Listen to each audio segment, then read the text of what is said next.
So we are in a very precarious position in this country. We need a political change, but we also need the resolve to resist. Hey, thanks for watching our live stream. I'm the host, David Krayden. In the meantime, have a look at some of these clips and take the opportunity, please, to like this broadcast, ring the bell, or subscribe. And we're stepping up in every way we can because we know that Russia must win this war. That Ukraine must win this war. But freedom is something you earn every day. I don't know that the government currently has fiscal anchors. Your home is your castle. We're calling on the government to introduce and immediately pass the Stand on Guard law. But we also need to resolve to resist.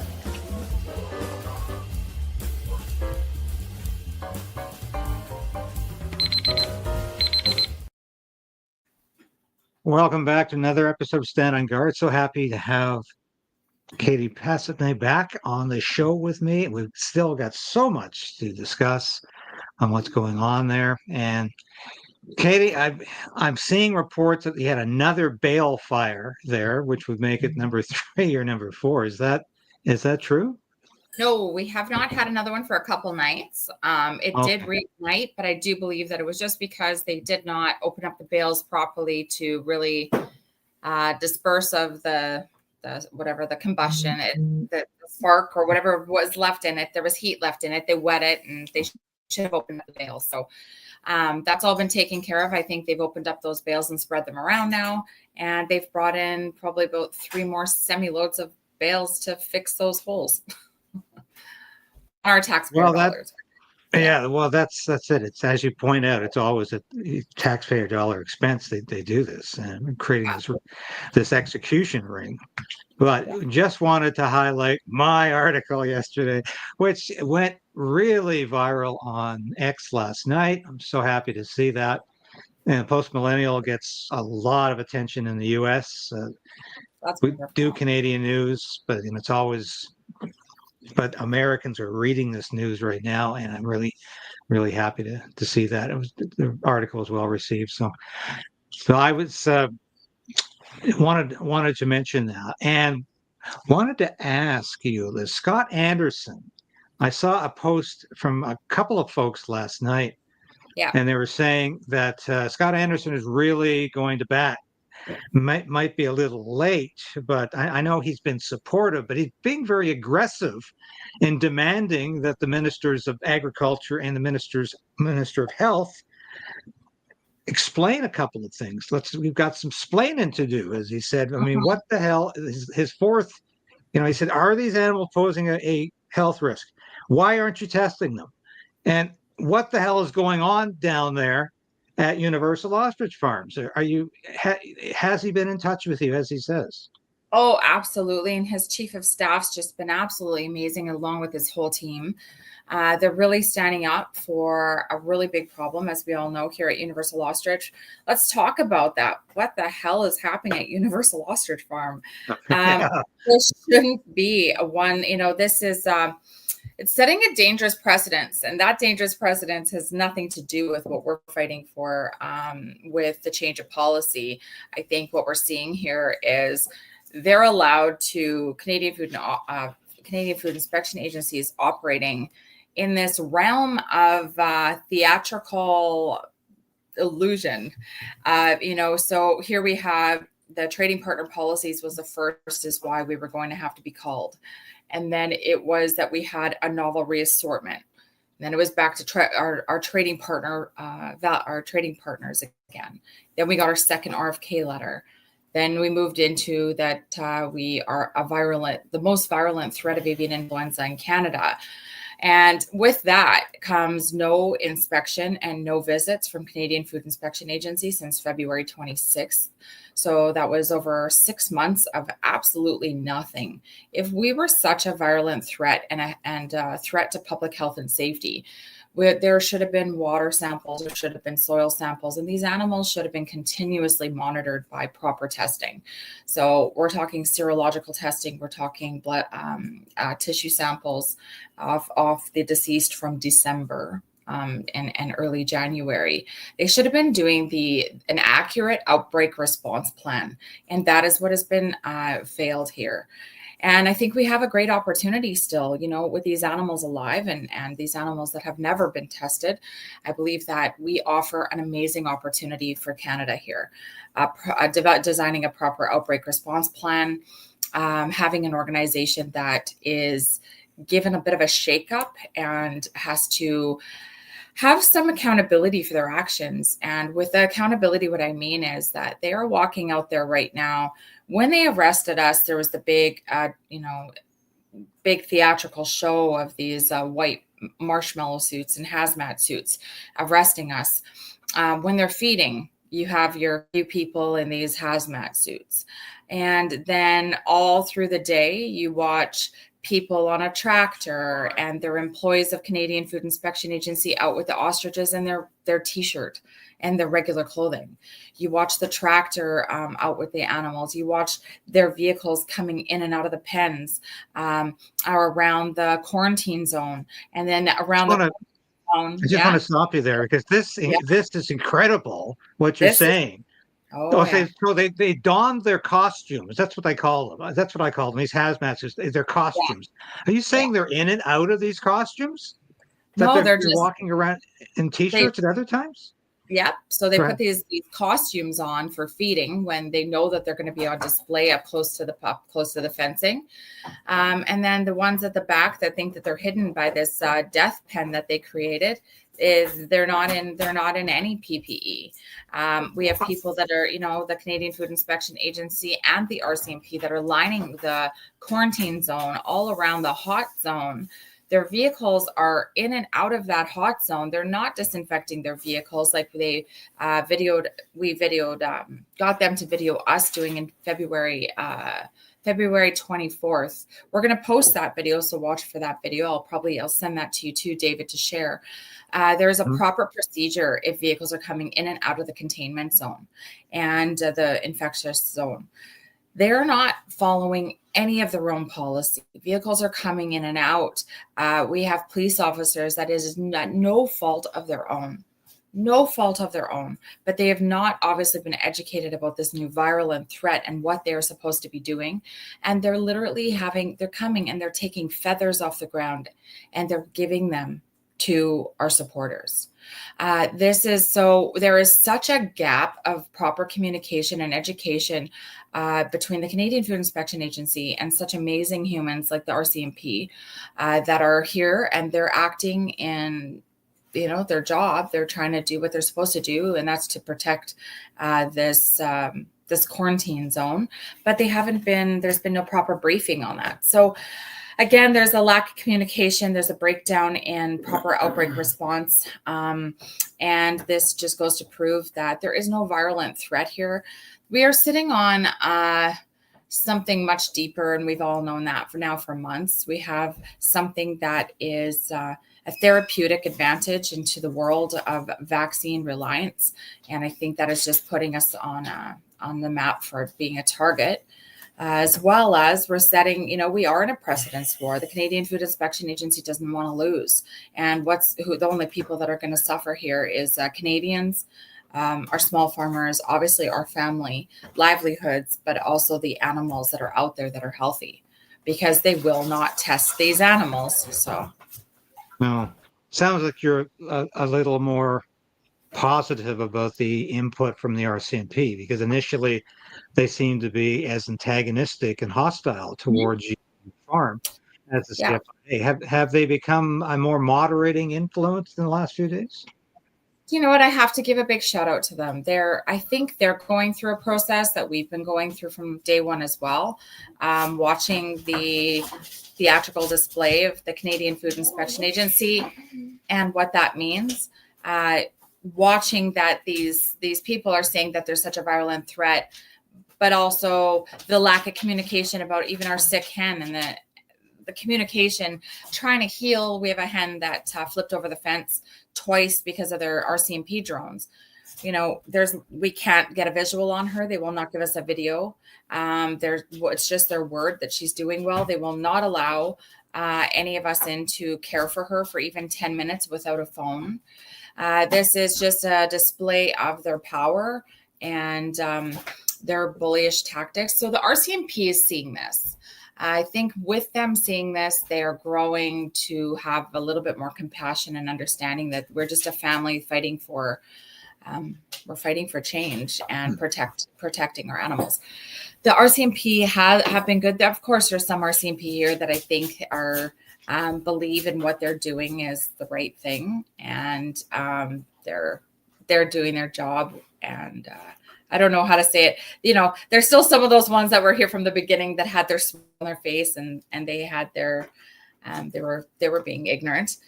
But for the most part, I think we have to be kind that these people have not been briefed properly. They don't understand the part of the scope of the job, and they don't understand that they are actually at fault for their actions here as well, because they're not following a protocol that we are meant to follow here. Well, I think the RCMP as a force has become grossly politicized by Trudeau and the Carney governments. And certainly what I witnessed at the Freedom Convoy when the Emergencies Act was unveiled and the cops came down and literally crushed the people there. I was not very happy with the CFIA and what I saw, or with the other police forces. But once again, that was incredible overkill. And I don't know why we need hundreds of RCMP officers on your site. But, I thought just occurred to me, and this is really what I want to get into, is how incredibly inept and irresponsible and cruel the Canadian Food Inspection Agency is behaving. And perhaps the RCMP might be your best insurance at this time in terms of keeping these people from doing more harm to your animals. Because absolutely, David. The RCMP, do you still have 399 ostriches? I want to nail that down. Have you lost any? Hey, David, we have no idea, right? We can't go out there. We saw at the very beginning of this, there was a huge dumpster that left. That dumpster was surrounded by police, and we have no idea where that dumpster went. We tried to follow it. There's been a lack of transparency, no accountability, no communication. There's no willingness from the Canadian Food Inspection Agency to at all work with us as a family that have been trying to collaborate with them from day one. All we've been trying to do is restore that trust between Canadians and show Canadians that this system works, that this organization can actually work with Canadians, not against us. This is setting up a very dangerous precedence in the aspect of it's setting a precedence that when we speak up, we're going to be punished. When there's policies that they can't be changed, it's setting up a dangerous precedence for our children and our grandchildren of the display of bullyishness and gross behavior between an organization and Canadian citizens. It's that they say that we're setting a dangerous precedence, but there's no dangerous precedence to set once you actually listen to the people, make the correction so that it benefits all parties, and then we have a layer of protection. They continuously mention that they're protecting the Canadian Poultry Association. That's great. Thank you for protecting the Canadian Poultry Association. But we all deserve the same layers of protection from an organization like Canadian Food Inspection Agency. Again, remember, we are not for food consumption. I know that there's probably some listeners on here that don't understand that. There's a lot of things resurfacing saying, ha, ha, ha, look at their website. They sold meat. They're selling meat. It was an old website. It was a website that never got changed. Yes, prior to COVID-19, we were using these animals in the realm of meat because the meat is so healthy and therapeutic for people. Diabetics can eat the meat. It is a low in cholesterol, high in protein meat. Then we were establishing a market with the oil. The oil is so healthy and healing for humans and animals. We were getting dogs and pets off antihistamines with the oil. All they got to do is just take it, and they were off pharmaceutical drugs. It's good for burn victims and scar tissue and eczema and rosacea and acne. It is very, very therapeutic. These animals are medicine. These animals heal, and they do that by their body. But they right now, what has become obviously since COVID-19 on has been the most exciting thing for us, and that is the antibody research, because we get to have all of our animals. There's no joy in processing an animal, but this is where the joy has been. It's so impactful for us as a family, because you just need to use the eggs. All of our animals are here, and we're changing the world. We have the ability to change the world with these antibodies and to protect our children, our grandchildren, and to treat viruses and disease in the future. So there's all these things that are surfacing with how big, the bigger this gets, people are trying to go back on things and create new stories, create new lies. And we just keep asking everybody to come back to the source, and you will always get the most honest answer, and we will be as transparent as possible. Now, there's a lot of incredible stories out there right now about that you're part of the whole vaccine industry, and I'm thinking it's exactly what they're not doing. That's exactly what we're not doing. But I want to get back to CFIA, because I find it incredible that you can't even know the state, the health or illness of your animal, your birds right now. You can't verify anything. And it seems to me, when I watch what they're doing, and I saw, the latest video, I saw somebody was documenting more bales of hay being brought in for this circle of execution. CFIA, to me, and I guess it's a twofold question. First of all, they don't seem to have any knowledge or expertise in dealing with animals. They seem to be either dense or deliberately cruel. And we saw the video of the one ostrich who was obviously suffering from dehydration, and was unable to even stand up. And a lot of commentators, including myself, are wondering, is the CFIA deliberately not doing proper medical procedures, proper health procedures, because they want these animals to appear sick, so they can then, and they've already done this, of course, and go to the media and say, look, these animals are sick. It must be H1N1 avian flu. We're right all along. They won't test them, but they'll play these games. They'll set the media up with these incredible mind games that they're playing right now. And is the CFIA even vaguely competent to do this kind of exercise? And why are they continuing to act like the Supreme Court said they won't hear your case? They continue to act like it's a fait accompli. And this is what really worries me. And even though I think we are going to win this, but what worries me when I see the CFIA acting like they already know the outcome, and this is a fait accompli, so let's just keep preparing for the slaughter. And is that the impression you're getting from them? Absolutely. There's such ego in this. And,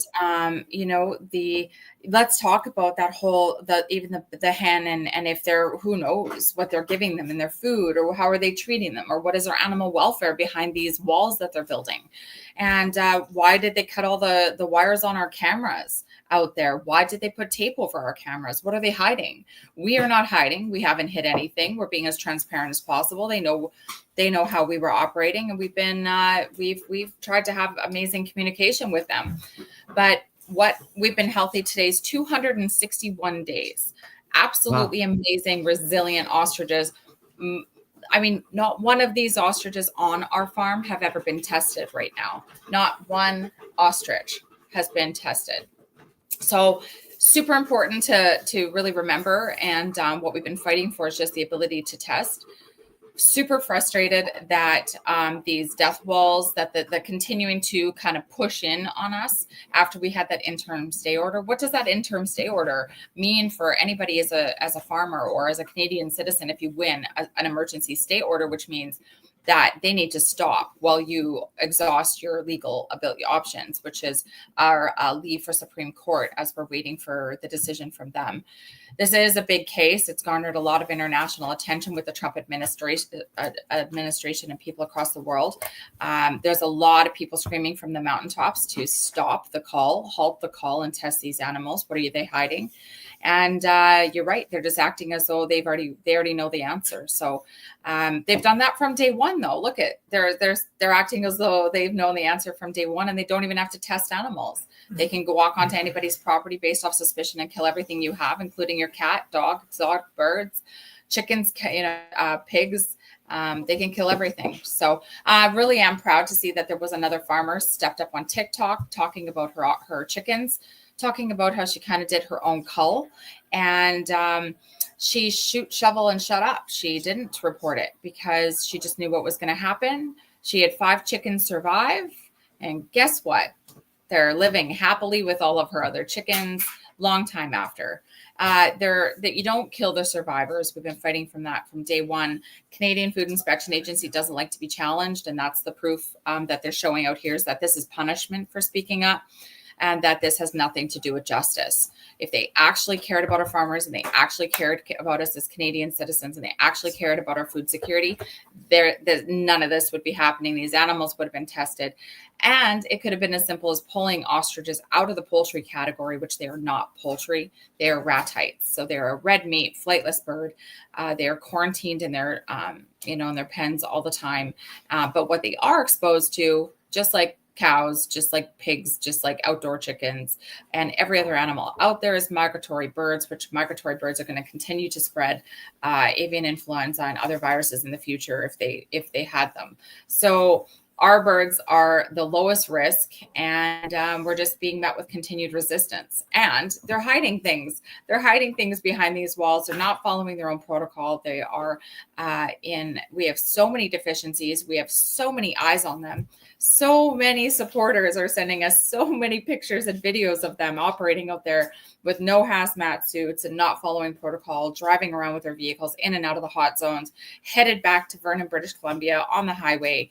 And where are they going right now? If you really want to go, where does this virus, if we had a virus, where does it spread? Well, it's going to the hotels, it's going into the restaurants, it's going into the gas station. They are not following their own protocol, and you cannot just cherry pick what you want out of your own policy and use it when you want, because what kind of precedents are you setting for Canadians and other organizations in Canada that have high power and we're supposed to respect? Well, and of course, that's exactly what they're doing. And they think they can get away with this by cherry picking policy and essentially making the law up as they go along. And that's exactly what they've been doing here. So I think we're reaching what we would call a critical mass in media exposure. And people are pushing back because they're saying, this is absurd. We've got these people clowning around, it looks like a gong show. They're chasing ostriches with lassos. They don't seem to know what the hell they're doing. They have no knowledge of basic veterinary skills or animal health skills. They have nothing. They just seem to be a bunch of goons. There's a level of animal cruelty. David, there's a level of animal cruelty here that needs to be addressed. And we're really trying for that right now. I mean, they're not being fed properly. The hay out there, it's not being flipped. The greens aren't being exposed. The hens, they're not getting the proper veterinary care to our knowledge. It's all coming through just emails and communication. They will not to work with us and just send a picture or a video. There is a level of animal cruelty with the handling of these animals alone. With that interim stay order, our family should be able to still go and touch them, love them, check on them and their welfare. We have lights on all night. Go on my Facebook page. You should see it is lit up like a football stadium. These animals are not resting properly. They're not sleeping. The RCMP lights are shining on them, bedded down all night while they lay there. And right now we're experiencing we're coming into where this is our thick of fall. So we're seeing the weather is changing. It's getting really cool at night. It's really wet here right now, and they need bedding. And guess what? They have a lot of bedding sitting out there. So today we're going to be asking them to use some of those bales that they have for their kill pen, and to do the right thing and humanely bed these animals out like we would. There should be a level of care that they should have to keep up accountability for. And these animals, again, like you're saying, it's almost like they're already pushing them. This is another really bad thing too. Getting prepared for a call on one is one thing while we have an interim stay order, but they're actually handling our animals. They're pushing them out of pens that they should normally be in. We had a pen, we call it's a pen for birds with issues with a rolled toe, or if they have a limp because they were fighting too hard. So we have a pen for these ostriches. The other day, we had a bunch of these CFIA agents in their hazmat suits running them down their pen. So these poor animals that are healing in this pen, they're running them down their pen, and then they release them out into the general population of our other ostriches, which are going to kick the crap out of them because they just know it's a pecking order and they know that they're weaker. So they're moving our animals, putting them at risk. They're being absolutely inhumane with their handling, their feeding. We had to tell them to put the feed in the buckets. They were just dumping feed on the ground right beside their buckets.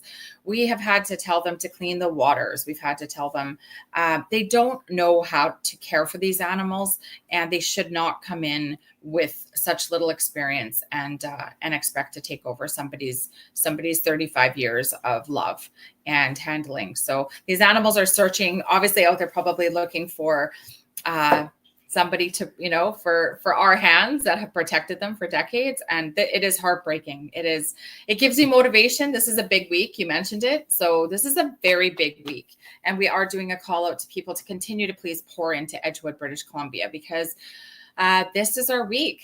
This is our week. This is our week where we really see whether punishment is going to win or justice is going to win. And I have full faith in justice. So I have full faith in all of us Canadians and everybody across the world that continues to pour in support as well. Yes, and you need complete transparency here. They're doing everything possible to mask that transparency, to block that transparency. But there's just so many people out there now who are interested in what's going on here. I don't think it could have been a worse performance by the CFIA. And to tell you the truth, I never paid much attention to the CFIA in the past. Another government agency, another government agency burning up our tax dollars. Yeah. And, I've been very critical of the U.S. because it's got so many arms of security now. In addition to the FBI, they've got the ATF. They're even arming the Internal Revenue Service in the U.S., or at least they were under Biden. But it's the same in Canada. I mean, these people, these CFIA goons, and I can't think of a nicer word to call them, are essentially executioners.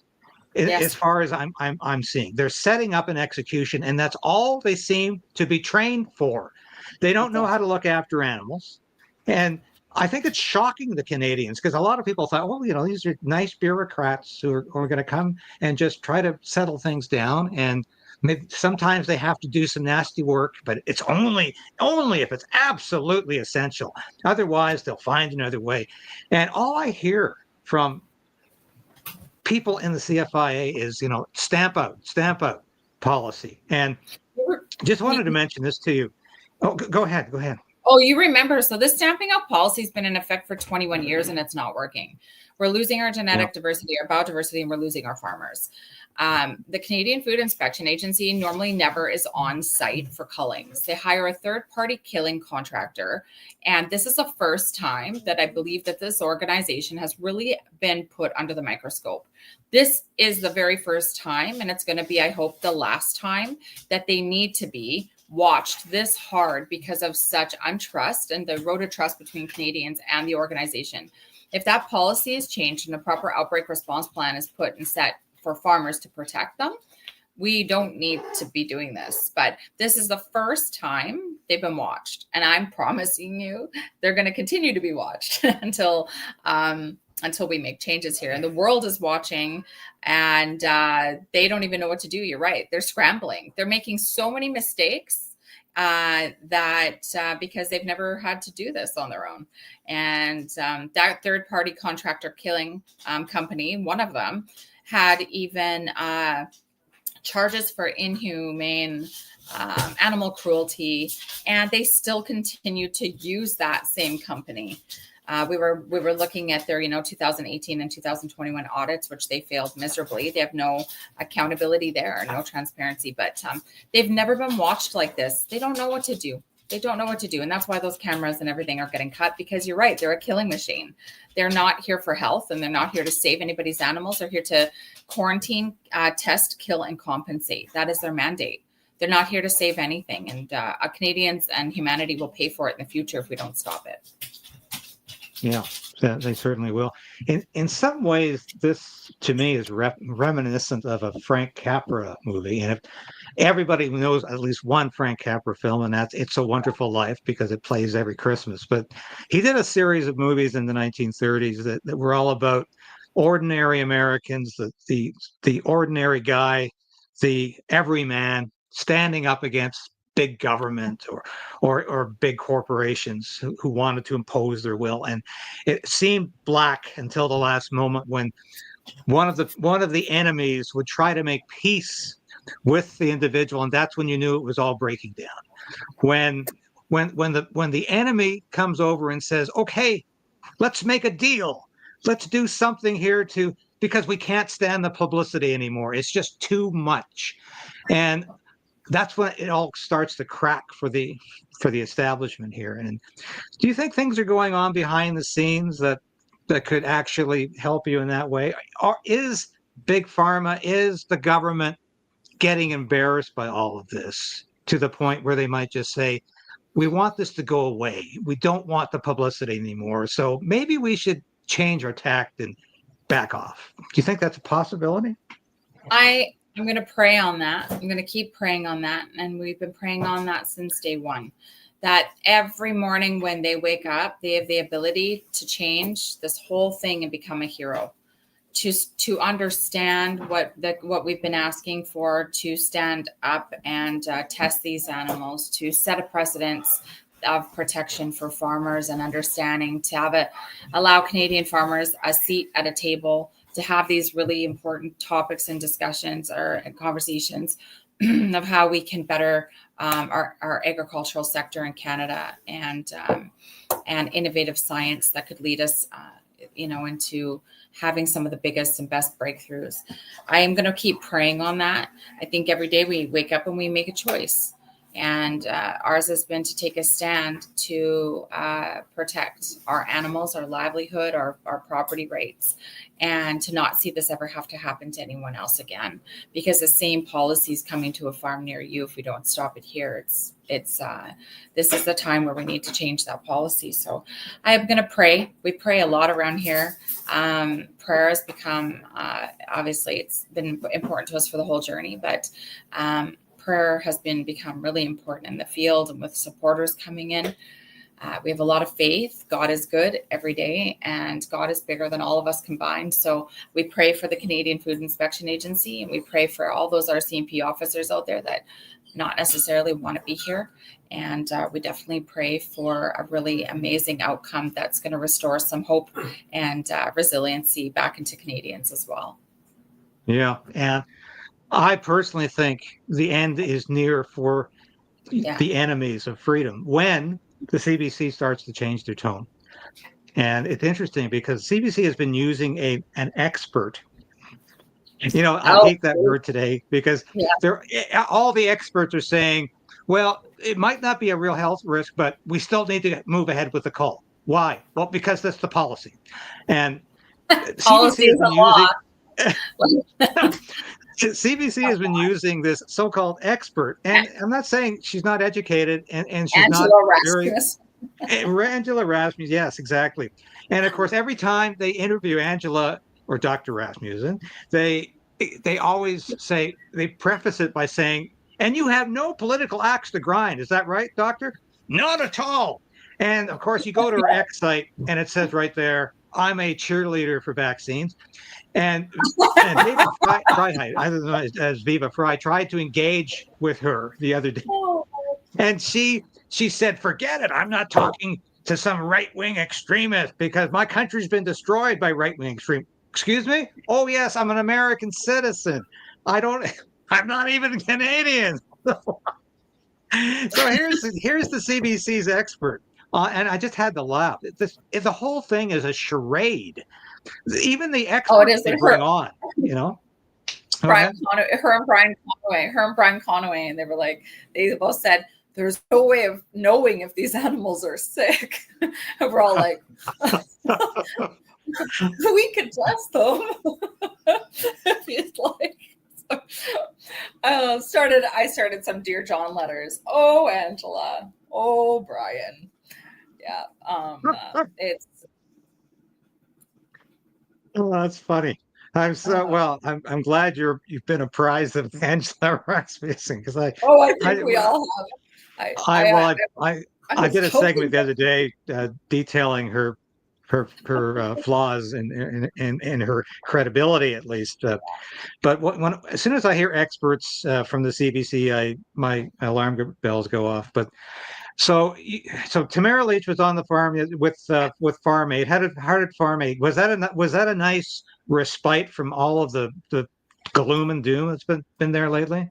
Yeah, so it wasn't another Farmade. It was just another beautiful celebration of people coming together and fighting for obviously a really important cause. But you know what, Tamara? This is just a shout out to you. You're one amazing, incredible human and a warrior. To come out here, this is her second time. We had her at Farmade. This time she came just to play knowing what we've just been through in the theatrical display of what is punishment out there. The 30, 40 plus police officers and the drones and the task force and the Canadian Food Inspection Agency being on site. Everybody poured in here. I was gone for a few hours one day, came home, and I just broke into tears because there was about 400 people here. Tamara was arriving.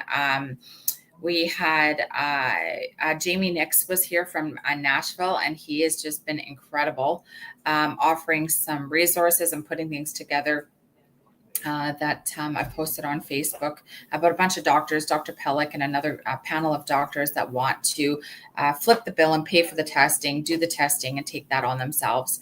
So it was Jamie Nix, Tamara Leach was here for a couple of days, and people have been pouring in support and food, resources here for the field to stay dry, warm, fed, and it's just been absolutely incredible. Yeah, sorry about that. Absolutely. In a farmhouse that there's not very much privacy. Dogs barking, doors opening. It's been beautiful, but this is our biggest week yet. You know, everybody, they had went home now, and now this is our biggest week yet. We're going to really just see what happens here. So. Well, I'll be seeing Tamara next week, and I've compared Tamara Leach to a Soviet dissident who has been jailed for political reasons. Yeah. And I've come to have nothing but admiration and respect for Tamara. I've attended virtually every trial date that she and Chris Barber have been at here in Ottawa for the Freedom Convoy. And do you find it somewhat ironic or strange, or perhaps serendipitous, that Tamara and Chris are going to be sentenced next week? I think it's October 7th. I'm going to be back in the Ottawa courthouse for that. And of course, the Crown is asking for 7 years in prison for Tamara, 8 years for Chris, and confiscation of his truck, which and we've discussed that before, how just appalling this is. But I'll tell you what I'm hoping and praying for is that there's going to be a joining of spiritual forces next October 7th, and the government is going to back off on Universal Ostrich Farms, and Tamara and Chris are not going to get any jail time, and I hope they get the minimum from this judge. And I think this could be a very dark week next week. It could be a very great week, and I'm hoping and praying and believing It's going to be a week of victory for ordinary Canadians, average Canadians, God-fearing Canadians, people who don't think the government should always have the answers. It's going to be good. I just wake up. People always look at me and go like, how can you be so positive? Or why do you look so fresh? And I'm like, hey, it's a Miracle Tuesday. It's Tuesday, Miracle Tuesday. And, and I definitely want to acknowledge today's Truth and Reconciliation Day with the farm. And, it's been about recognizing harm, respecting life, choosing healing. And we're just making some notes and just really want to honor that, we're learning a lot of values and standing and honoring our Indigenous community and everything that they've been fighting for. We just really are on kind of the same path, embodying that we're trying to have the respect for our land, respect for our animals, respect for life. And we're choosing life over destruction. And today's a very important day. So I know that there's a lot of things that are really important today in Canada for people that need a lot of addressing. But all of our fights somehow tie into the same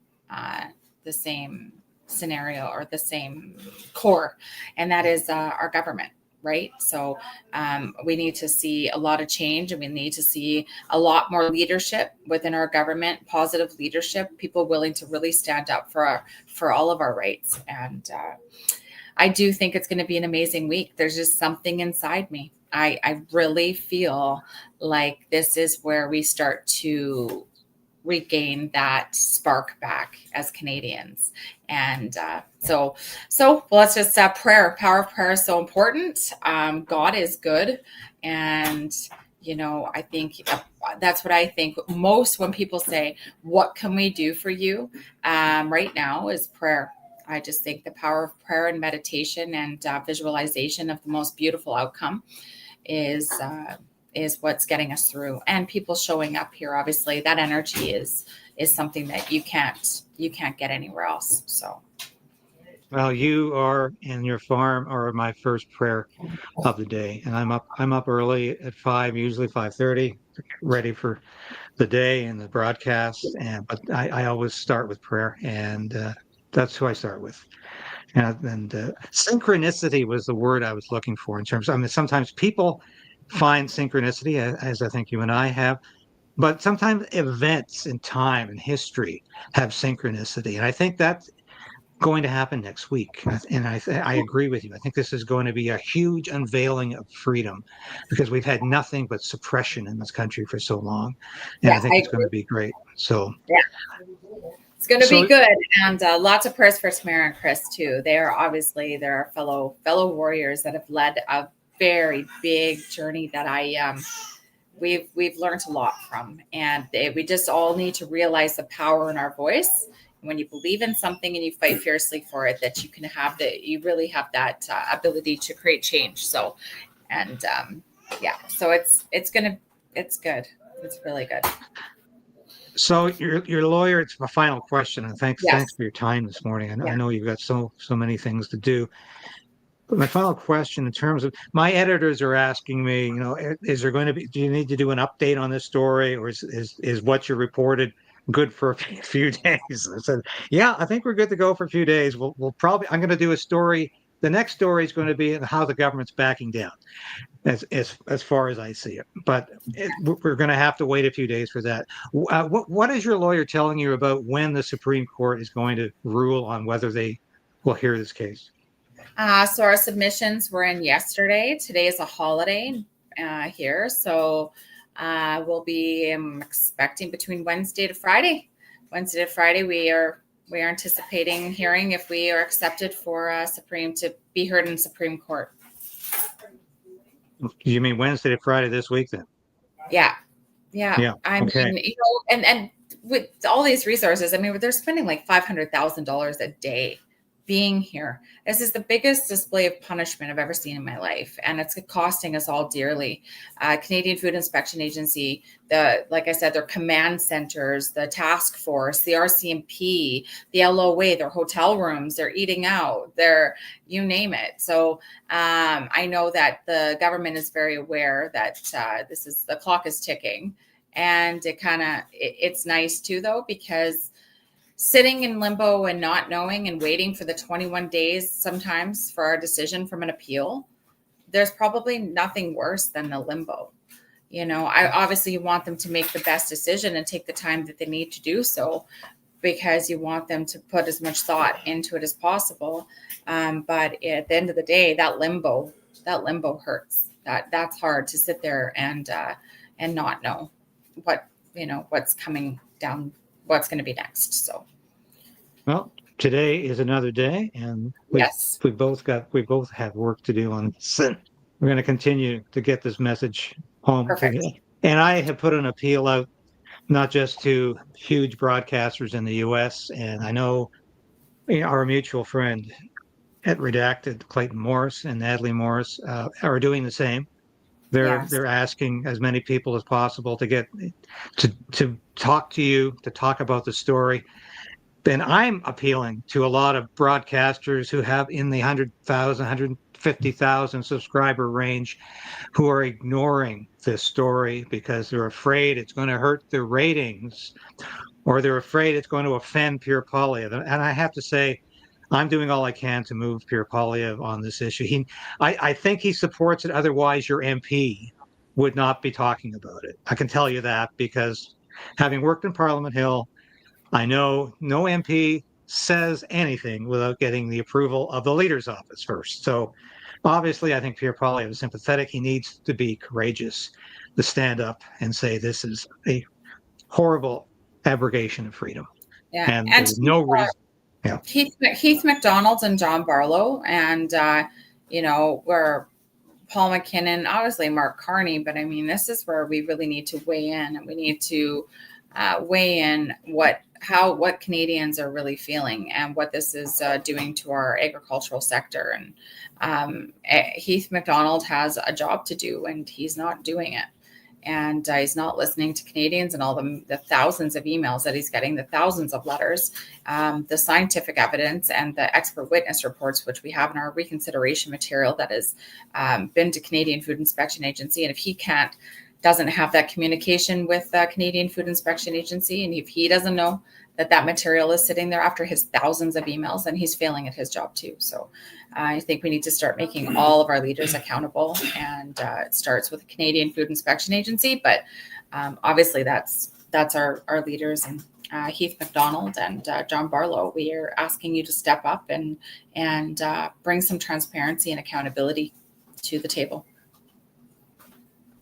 Well, we'll be watching. You let me know if anything's going on, and I'll do whatever I can or have to do to come to your aid and assistance. And I have never pretended to be objective about this story any more than I did about the Freedom Convoy. I think there are some issues, I guess, much like the Second World War, where people generally agreed it was a good thing to stop Hitler.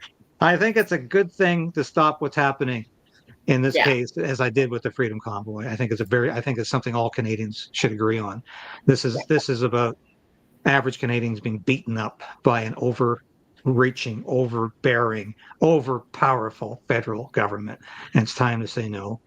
And I want to tell you, Katie, as I've come to know you since May, I've come to know a very courageous woman, and I routinely now put you in the same category as Tamara Leach and Chris Barber and others who have fought valiantly for not only their own freedom or the freedom of their families, but have put everything on the line for the country's freedom. And that's an accomplishment very few people can talk about, because it's easy to talk about freedom. It's not so easy to stand up and put your career, your life, your everything on the line when your freedom is being taken away. And you realize it's not just about your freedom, it's about everybody's freedom. And you've made that clear. So thank you so much for joining me again. I appreciate that. And it has been a 10 months of not a lot of people see behind the scenes of the sacrifices. And not a lot of people see and understand that you're right. The red pilled, taking all those red pills and learning along the way, and then realizing how much our freedoms are in jeopardy and our land rights and our families. And so anyways, I really respect you. I respect your voice and how hard you work every day to, to get the right material out to all of Canadians. And I hear always so many people how excited they are to watch you every day and or when you're on. And I just appreciate you. We've developed a great relationship, and I'm grateful for that. So thank you very much. Thank you, Katie. And we'll stay in touch, and we'll have you on again this week. Certainly, if anything happens, any change, anything happens, we'll have you on again. And okay. Thanks, Katie. Thanks. God bless. God bless. All our love. Bye-bye. That, of course, was Katie Pasitney from Universal Ostrich Farm. And we will have her back on this week. If there's any announcement from the Supreme Court of Canada, any change, we are hoping and praying for victory here. We're hoping and praying the government just backs down, regardless of what the Supreme Court says, because I don't think they can take any more of the bad publicity about how incompetent and cruel the Canadian Food Inspection Agency is. We'll be back again tomorrow. This time, I promise, John Carpe will be on the show. I'm going to interview him very shortly. Thanks for watching. God bless and Godspeed to all of you viewers. Thank you for supporting this channel. Bye for now.